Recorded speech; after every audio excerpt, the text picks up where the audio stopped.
जय माताजी खेडूत मित्रों तथा पशुपालन मित्रों ने आ विडियो बकालाना विषय है, शाकभाजी विषय।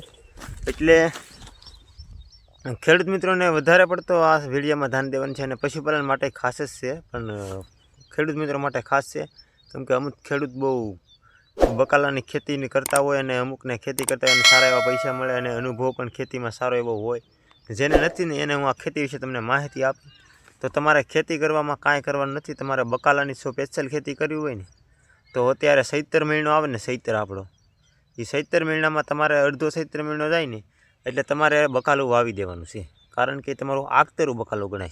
सैतर वैशाख ने जेठ जेठ महीनामां वरसाद आवे 2 થી 2.5 महीनामां तमारे उगत फूली बकालुं आववा मळे। 1 ग्राममांथी बी सारुं एवुं लावो ने तो ए 2 થી 2.5 महीनामां बकालुं थई जाय ने बीजा कोईने ચોમાસામાં ખેડૂત મિત્રો બકાલું હોય નહીં। ચોમાસામાં તમારું બકાલું આખતરું હોય એટલે ચોમાસામાં નીકળે। ચોમાસામાં બીજા કોઈને બકાલું ન આવતું હોય એટલે તમારા બકાલાને સારો એવો ભાવ પણ તમને મળે છે। એના માટે હું તમને કયું કયું બકાલું કહું ને તો સારામાં સારું યોગ્ય બકાલું તમારે વધુ પડતા પૈસા મળે અને ઓછી મહેનતમાં થાય એવું તમને બકાલું બતાવવું ને તો પહેલાં તો તમારે છે ને ભીંડો છે, ગુવાર છે, સોળી છે, ઘીવડા છે, કારેલા છે, ટામેટા છે, દૂધિયા છે, સોળી છે, પછી ઓલી गेवरी सोળી છે, પછી ઓલું રીંગણી છે। આ બધું હું તમને માહિતી આપવાનું છું એક એકની લગતી, એટલે તમે તમારે જેમાંથી તમને જે યોગ્ય લાગે એ તમારે વાવવાનું। તો ખેડૂત મિત્રો તમારે પહેલાં તમને હું કહી દઉં ને એવી રીતે તમારે સાહ પાડી દેવાના ટ્રેક્ટરે। કેટલે 2 ફૂટે તમારે સાહ પાડવાનું, 4 ફૂટમાં 2 સાહ।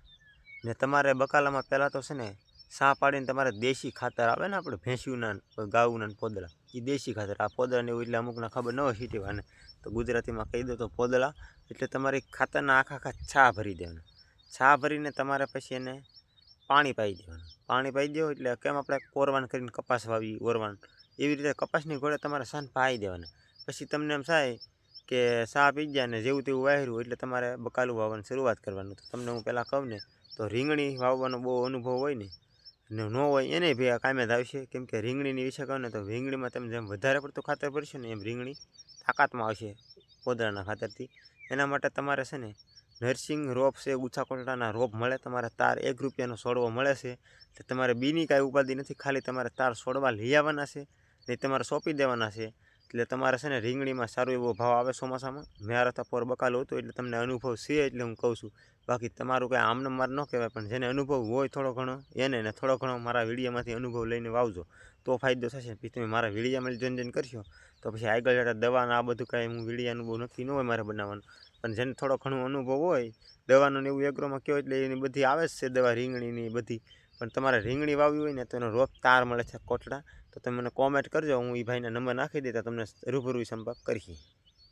તો તમારા ખેડૂત મિત્રો છોડની ગુવાની ભીંડાની બધી વાત કરીએ ને તો તમારે ભીંડામાં છે ને કાંઈ મહેનત નથી, ખાલી 2 થી 3 વાર નેદો એટલે ભીંડો તમારે આવવાનું શરૂઆત થઈ જાય।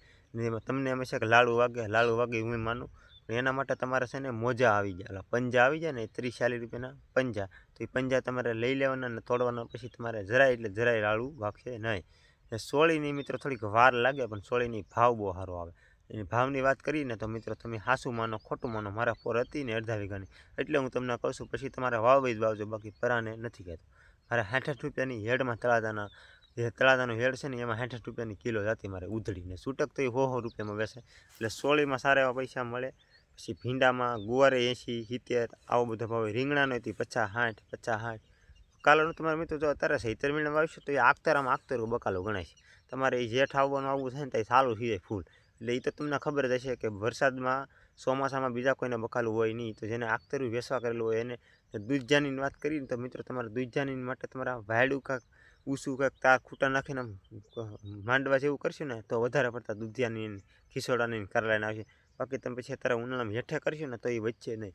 એટલે આના માટે તમારે પદ્ધતિ કરવાની, ખૂટા બૂટા નાખીને કાં વાડ હોય ને તો વાડ ઉપર વેલા થવાનું એવી રીતે વાવશો ને તો બહુ સારું એવું થશે। એટલે તમને બકાલાની મેં બહુ મસ્ત માહિતી આપી છે, આશા કરું તમને મારી બકાલાની માહિતી બધી સમજાઈ ગઈ હોય તો મારી ચેનલમાં સબસ્ક્રાઈબ કરજો અને તો લાઈક કરજો અને કોમેન્ટ કરજો, મળીએ આવા નવા બીજા વિડીયો સાથે, ત્યાં સુધી બધાને જય માતા।